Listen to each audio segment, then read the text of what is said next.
وامر الرادرسوني أنجل دي سبكسا إجا وامرا كي إنكنا راهدو غغبابون أنجل قبام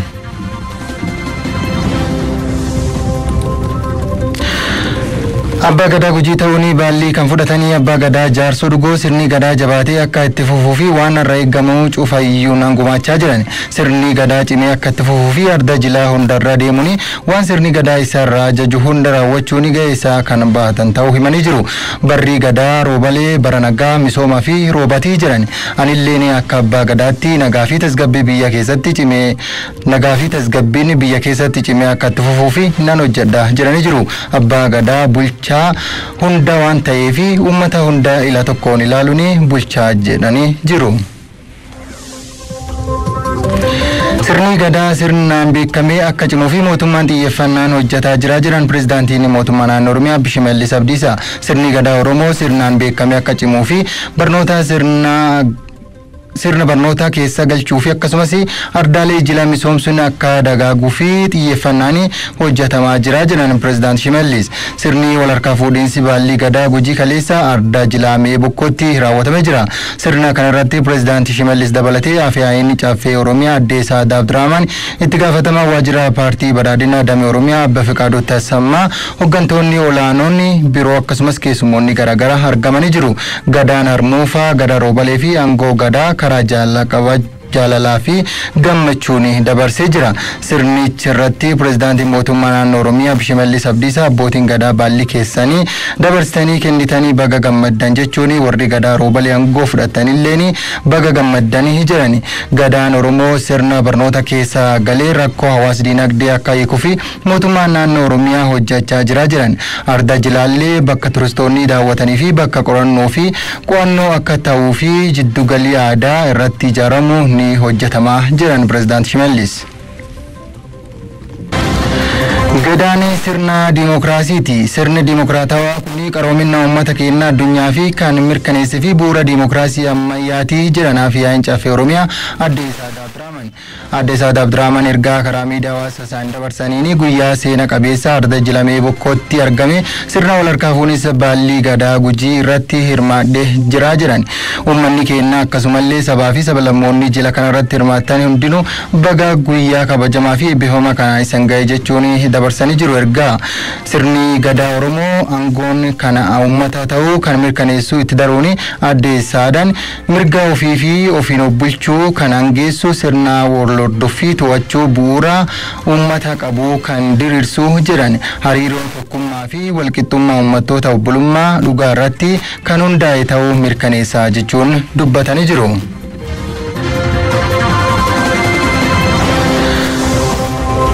Pirezidaantiin Federii Saalawarq Zawudee gargaartuu bulchituu UNDP fi Daayireektara Afrikaa Abunaa Izaa Kuwaanii waliin mari'atanii jiru. Dhimmoota misoomaa Itoophiyaa fi Afrikaa irrattis mari'achuun ibsamee jira.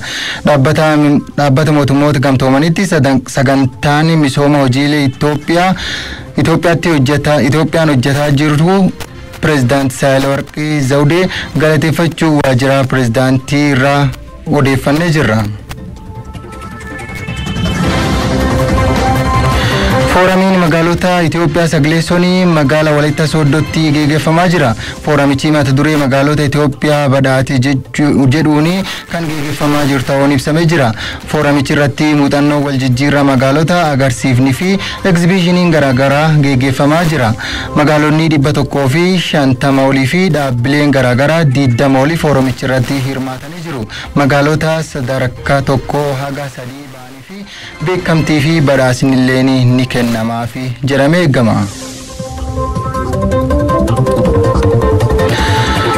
Ambassador Misgaanoo Argaan ministeera ittaanaa dhimma siyaasaa Riippaabilika Kooriyaa waliin mari'atanii jiru.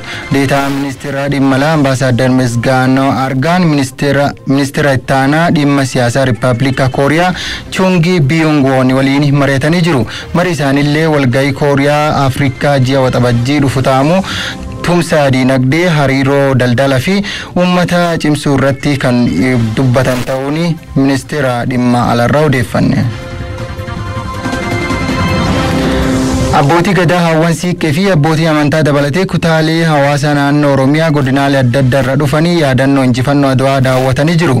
Itoophiyaanonni hundi tokkummaan duulanii kan itti injifatanii yaadannoo injifannoo Adwaa dhaabbata waan ta'eef godambaan kun ijaaramuu isaatti guddoo gammannee jirani.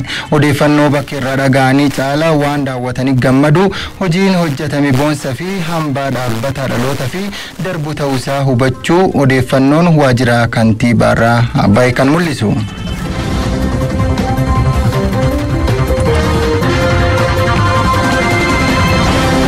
Ministeerri Turizimii Itoophiyaa fi Ministeerri Turizimii Joordaan damee turizimii irratti waliin hojjechuu fi walii galanii qaamoleen lamaan hariiroo damee turizimii cimsuu fi beeksisuu fi waliigaltee irra ga'u Ministeera Turizimii Ambaasaadder Naassee Caalii himanii jiru. Itoophiyaan seenaa fi iddoowwan hawwata turizimii hedduu akka qabdu Ministeera Joordaan Mokraam Mustafaa himanii jiru. Dameen turizimii guddina diinagdee keessatti gumaacha olaanaa waan qabuu fi hariiroo gamaa kanaan jiru cimsuu fi ni hojjanna jechuun walii galanii jiru.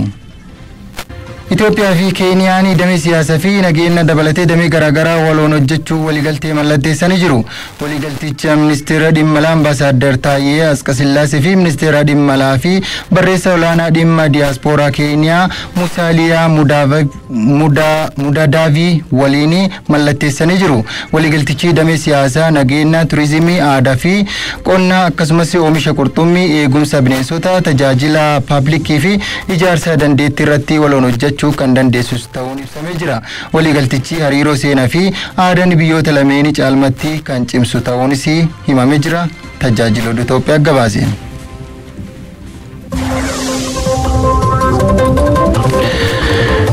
Bulchiinsi magaalaa Shaggar manneen barnoota 27 fi kompiitaroota raabse. Bulchiinsi magaalaa Shaggar manneen barnoota sadarkaa lammaffaa 27 fi kompiitaroota 100 fi 25 raabsuu beeksisee jira.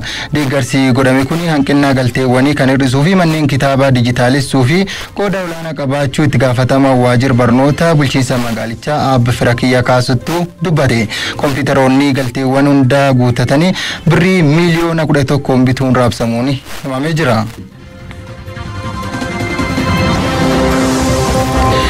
Manni maree naannoo Gambeellaa yaa'idilee shaneessoo bara hojii sadeessoo magaalaa Gambeellaatti taa'uu eegalee jira. Manni marichaa turtii isaa guyyoota lamaatiin raawwii hojii naannichaa kan ji'oota 6 fi gabaasa raawwii mana murtii waliigalaa fi odiitii dhageeffatee ni raggaasa jedhamee eegama.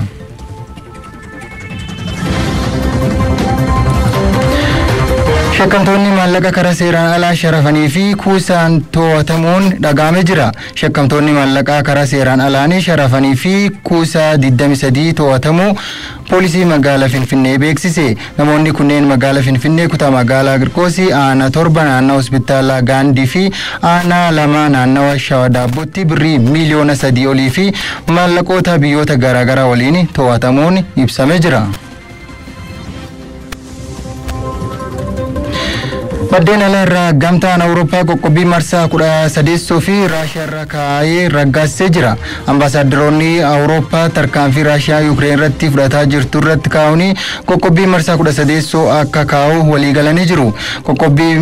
Qoqqobbii bal'aan gamtaan Awurooppaa raggaasisee keessa tokko hojimaata barreeffama hordofuun gurraandhala 24 bara 2024 kan taa'u gamtichi ibsa baaseen himee jira. Qoqqobbiin kun carraa Raashiyaan xiyyaarota namamaleeyyii fayyadamuu qabdu kan hir'isu ta'uu pireezidaantiin gamtichaa Ursula von der Leyen dubbatanii jiru. Dippiloomaatonni akka jedhanitti qoqqobbiin haaraan gamtaa Awurooppaa kaa'u kun ministeera ittisa Kooriyaa kaabaa Kang Suunnaam misaayila balaastikaa Moskoof dhiyeessuu walqabate uggura qabeenyaa fi viizaa kan kaa'u ta'uun himamee jira. Gamtaan Awurooppaa erga waraanni Raashiyaa fi Yuukireen eegalee qoqqobbii hedduu Raashiyaa irraa kaa'u CGTN'tti gabaase. Dhaggeeffattoota kunneen oduu gaggabaaboo isaa kanaaf isin biraan geenye amma kallattumaanii gara oduu bal'inaan qabannetti darbina. Oduu bal'inaan qaban keenya kan jalqabaatiin abbaan gadaa Gujii haaraa baalli gadooma fudhatanii jaarsa dhugoo nagaa fi tasgabbii biyyaatiif ni hojjannaa jedhani. Sirni walharkaa fuudhinsa baalli Ardaa Jilaamee Bokkootti kaleessa gurraandhala 13 bara 2016 geggeeffamee jira. Fayyeera Fufaa gabaasa dabalataa kana qindeesse. gadaan sirna ittiin bulmaata jaarmiyaa umrii fi dhalootaan ijaarame sirna bulchiinsa diimokiraatawaadhaan sirna kanaan siyaasni diinagdee fi hawaasummaan uummata Oromoo ittiin murteeffama. Sirna kana keessatti baalli waggaa 8 dabarfama. Gadaan Gujii baalliin harmuufaa marsaa 74ffaa harka ture. Ardaa Jilaamee bokkuutti gadaa roobaleef baalli 75ffaa bakka uummanni Oromoo biyya keessaa fi alaa sabaaf sablammoonni biyyatti argamanitti dabarseera. Abbaan Gadaa Jiloo Mannoo baalliin harka tures baalli gadaa roobalee abbaa gadaa jaarsoo dhugoof aannan uurachiisuun eebbisanii dabarsanii. Baallinti yemmuu gaarri kiyyaa baallinti. Baallinti yemmuu gaarri kiyyaa baallinti. Baallinti yemmuu gaarri kiyyaa baallinti. Asuma jaangaba darbanii baasa. Gujii nagees, gujii bulch, gujii dhiisi anallee amma harka keeti anallee bulch. Loon kiyya marra dhabi, loon kiyya sibiran maddan dhabi, loon kiyya quttii dhabi, mucaan kiyya ulfinna dhabi, jaartiin kiyya ulfinna dhabi. Baalli kenne malee ulfinni kama duriiti. Ol baatana nagees, ol baa bulch, ol baatana. Afaan beeki. Hiyossatan hiyossaat. Agaadoo waan naan jedhan dhimma dhageettani. Haga san duudii hossadhee, ba'aadhee, hamiitana duudii lafa guuradhee, hamiitana duudii adoon caqasii adda baagee baalli kenne. Ga'aa baalli kennaa sinillee horaa bulaa ga'aa. Abbaan Gadaa Gujii 75ffaa jaarsoo dhugoo baalli erga fudhataniin booda odolcha koroon garmaamaa gadaan kooti jechuun uummatatti gammachuu isaanii labsatanii.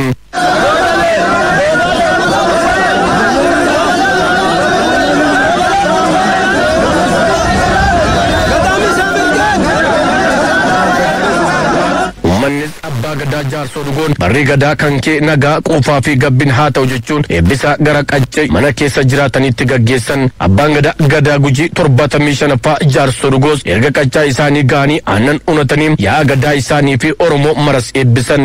Yee aanolee aanaan kormaa aanaan koronsaa aanaan jiruu aanaan jireenyaa aanaan gadaa tanaa na obaas.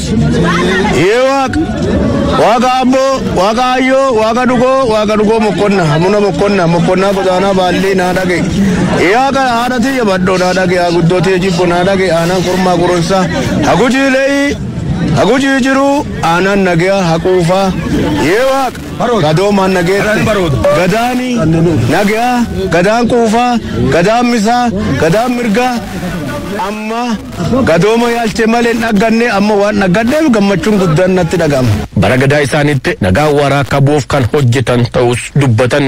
Waan nagaa hojjedha qarri nagaa wanni harcaaneen jira gadaa kana keessatti gadaa harmuufaa keessatti harcaatiin hin jirti namni wal qabatu hin dadhabe namni walii galuu dadhabe namni walii galuu qaba namni qotachuu nagaa irratti walii galuu qaba ammoo harcaatiin nagaa hin jira nageenni koo akka ijaaram nageenni koo akka ijaaramee dongoram namni nagaan bulaa Oromoon nagaan bulaa Gujiin nagaan bulaa wanni ati yaadu lallaba yuubaa kana akka addeen geendu waa amaanaa yuubi jette san fudhannee uummata kana akka bulchinu yuudi lalladdeetti waa ilmaa lalladdeetti waa intalaa lalladdeetti waa akka horatan waa wayyuu lalladdeetti amaanaa kana nuu lalladdee amma fudhanneerra uummata kanaan bulchinaa waan isaa jedherra yuubaan abbootiin gadaa qaraaniin mari'ataan turre yuuba fi qabannee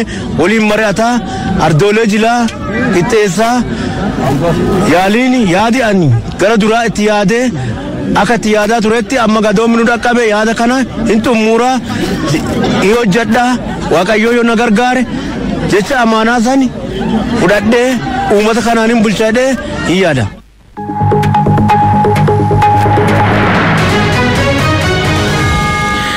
Oduma wal fakkaatuni sirna wal harkaa fuudhinsa baallii gadaa harmuufaa fi roobalee Ardaa Jilaamee bukkootti gaggeeffame irratti pirezidaantiin mootummaa naannoo Oromiyaa Shimallis Abdiisaa argamuun ergaa dabarsanii jiru. Erga isaanii Fiqaaduu Mirkanaa kanatti qindeesse. Sirni wal harkaa fuudhinsi baallii gadaa Gujii 75ffaan Ardaa Jilaamee bokkuutti raawwatame. Sirna kana irratti pirezidaantiin mootummaa naannoo Oromiyaa obbo Shimallis Abdiisaa, Afyaa'ii Caffee Oromiyaa Adde Sa'ad Abdurrahman, itti gaafatamaa waajjira paartii badhaadhinaa damee Oromiyaa obbo Fiqaaduu Tasammaa, hooggantootni olaanoo mootummaa biroo fi keessummoonni garaagaraa argamaniitiin jiru. Gadaa harmuufaa gadaa roobaleetiif aangoo gadaa karaa jaalalaa fi gammachuun waliif dabarsaniiru. Haaluma kanaan jaarsoo dhugoo abbaa gadaa 75ffaa Gujii ta'uunis baalli fudhataniiru. Pirezidaantiin Shimallis abbootii gadaa baallii kennanii fi fudhataniin ergaa baga gammaddanii dabarsaniiru. Sirni gadaa sirna yaadamaan yaadannee kabajnu duttaan sirna uummanni keenya har'a ittiin jiraachaa jiru. Sirna dimokiraasiidhaa ol ta'e rakkoo namaa rakkoo uumama keessa jiru namaa fi uumaa gidduu dhimma jiru hunda hiikee kallattii maraan akkaataa namni itti jiraatu rogeessee lafa kaa'ee sirna waa hundaaf deebii kennee dhaloonni bara baraaf ittiin jiraataa dhufedha. Kanaaf sirna olaanaa kana akka turu cunqursaa hedduu keessatti aarsaa kaffaltanii asii waan nu geessaniif abbootii keenya uummata keenya bal'aa keessattummaa abbootii gadaa guddaa galatoomaa ulfaadha jechuu barbaada. Gadaan Oromoo sirna barnootaa keessatti galee rakkoo hawaasa diinagdee akka hiikuuf mootummaan naannoo Oromiyaa xiyyeeffannaan hojjechaa jiran. Uummanni keenya gadaa alaalatti kan hubatu duntaan ijoolleen keenya mana barnootaatti kan itti baratan.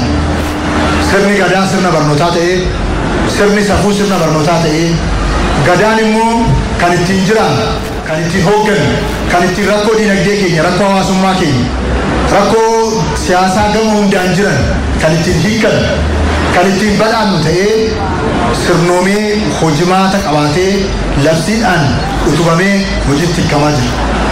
Isa kana mootummaan naannoo keenyaa qabeenya dilbii olaanaa kana bu'aa olaanaatti jijjiiruudhaaf xiyyeeffannoo olaanaa kennee hojjechaa jira. Kana cimsee itti fufu. Ardaan Jilaa bakka turistootni daawwatanii fi bakka qorannoo fi qo'annoo akka ta'uuf giddugalli aadaa akka irratti ijaaramu ni taasifamas jedhan Pirezidaanti Shimallis. Mootummaan naannoo keenyaa waggoottan dhufan gadaan inni itti aanu gadaan 76ffaa yeroo simatamu giddugala aadaan Gujii keessa taa'u seenaan keessatti calaqqisu iddoo kanatti kan ijaaru ta'uusaa asumaan ifoomsuu barbaada.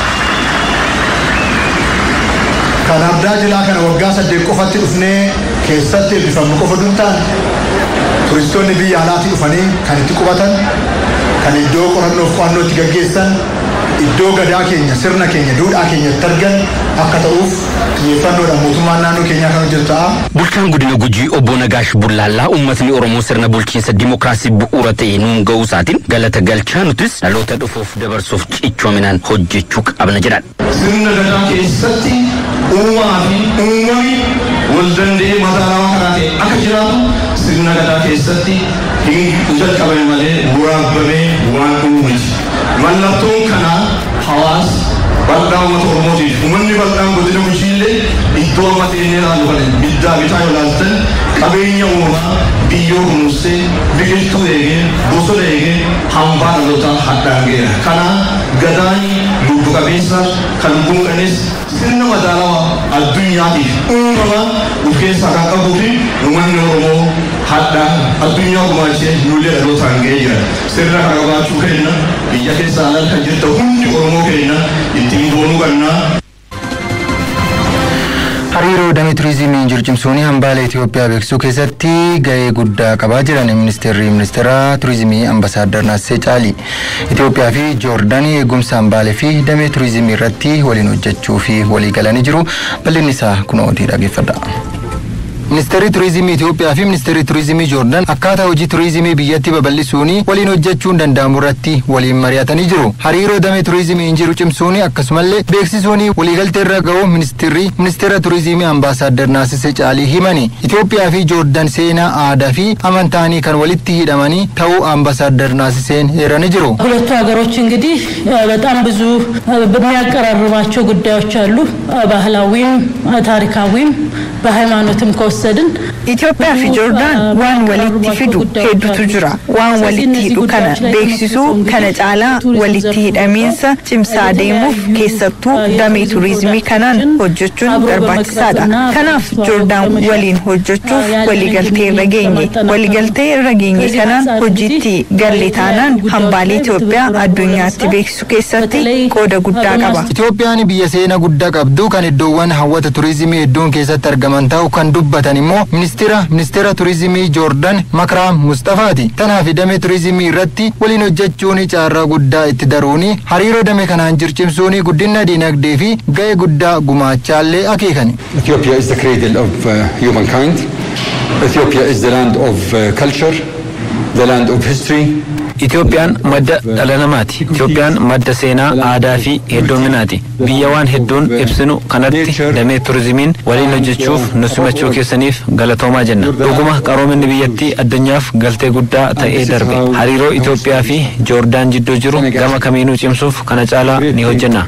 Damee turizimiin waloon hojjechuu fi waliigaluun ummatoota biyyoota lameenii fi hiika guddaa qabaachuu dubbatanii jiru ministeeronni. Garee ministeera turizimii Ambaasaadder Naasisee Caalii fi ministeera turizimii Joordaan Makram Mustafaan durfamu godamba yaadannoo injifannoo Aduwaa daawwatanii jiru. Itoophiyaa fi Keeniyaan waliigaltee wal hubannoo dhimmoota torba irratti waliif mallatteessanii jiru. Waliigaltee kanallee ministeera dhimma alaa Ambaasaadder Taayyee Asqasillaasee fi barreessaa olaanaa ministeera haajaa alaa fi dhimma diyaaspooraa Keeniyaa Musaaliyaa Mudaaviddu walii mallatteesse. Yaa'ii ministeerota Itoophiyaa fi Keeniyaa 36 Finfinneetti geggeeffamaa ture xumuramee jira. Amboo Maqaasaa. Yaa'iin ministeerota Itoophiyaa fi Keeniyaa 36ffaan guyyoota 3f magaalaa Finfinneetti gaggeeffamaa ture xumurame. Xumuraa yaa'ii kana irratti Itoophiyaa fi Keeniyaan dhimmoota torba irratti waliin hojjechuuf waliigaltee waliif mallatteessan. Ministeerri dhimma alaa Itoophiyaa Ambaasaadder Taayyee Asqasillaasee biyyoonni lamaan hariiroo cimaa waggoota dheeraa qabaachuu eeruun dhimmoota hedduu irratti waliin hojjechuuf waliigaltee mallatteessuu himan. First, it is indeed important to finalize the Defense Cooperation Agreement. Itoophiyaa fi Keeniyaan waliigaltee siyaasaa, nageenya, turizimii, aadaa, qonnaaf oomisha qurxummii, dinagdee, eegumsa bineensotaaf ijaarsa dandeettii irratti waloon hojjechuuf kan dandeessisu waliif mallatteessineerra. Waliigalteen kun nageenya waaraa Afrikaa baatti dhugoomsuuf murteessaa ta'uu ibsaniiru. Ministeerri haajaa alaa fi barreessaa olaanaan dhimma diyaaspooraa Keeniyaa Musaaliyaa Mudaaviddi waliigalteen kun hariiroo baroota dheeraa biyyoonni lamaan qabaniif agarsiiftuu ta'uu ibsuun guddina waloo dhugoomsuuf akka hojjetan beeksisan.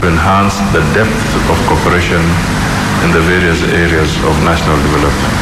Waliigaltee kanaan dhimmoota waloo naannawaa fi idil addunyaa irratti waliin hojjechuuf waliigalleerra. Keeniyaan hariiroo fi walta'iinsa Itoophiyaa waliin qabdu daran ni cimsiti. Guddina waloo nageenya naannawaa irratti waliin hojjechuun nageenya waaraan akka dhugoomuufis ni hojjenna. Keeniyaatti Ambaasaaddarri Itoophiyaa Ambaasaadder Jeneraal Baacaa Dabalee waliigalteen dhimmoota dinagdee, hawaasummaa fi nageenyaan mallattaa'uu eeruun hariiroo biyyoota lamaanii kan madaaluudha jedhan. ብዙ ነገሮች በፍጥነት እንዲሰሩ የሚያስችሉ ውሳኔዎች ተላልፈውበታል።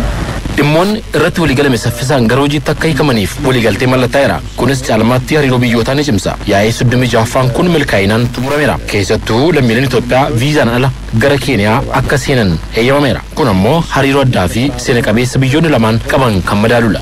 Waliigaltichi hariiroo seenaa fi aadaa biyyoonni lamaan baroota dheeraaf qaban caalmaatti kan cimsu ta'uun ibsameera.